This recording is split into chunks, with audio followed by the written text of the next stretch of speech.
ఎంతమంది వేములవాడ రాజన్నని ఇయర్‌లో ఒక్కసారైనా దర్శనం చేసుకుంటారు? కింద కామెంట్ చేయండి. అండ్ ఎవరైతే శివుడు భక్తులో హర్ హర్ మహాదేవ్ అని కామెంట్ చేయండి.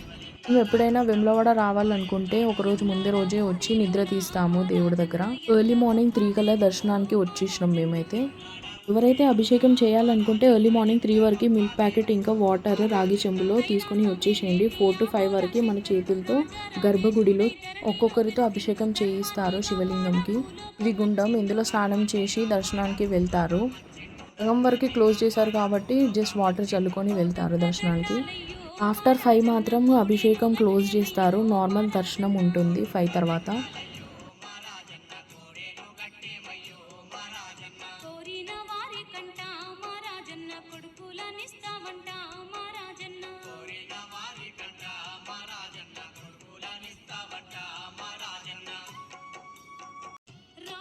ఎర్లీ మార్నింగ్ 4:30కి ఒక కోడలని తీసుకొచ్చి గుడి చుట్టూ 1 రౌండ్ ప్రదక్షిణ చేపిస్తారు.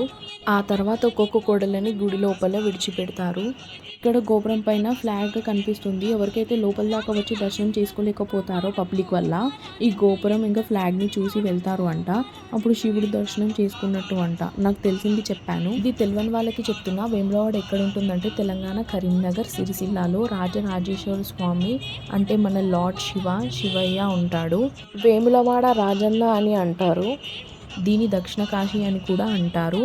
ఇప్పుడు వరకు ఎవరైతే ఒక్కసారి కూడా రాలేదో ఆ శివయ్యని దర్శనం చేసుకోండి.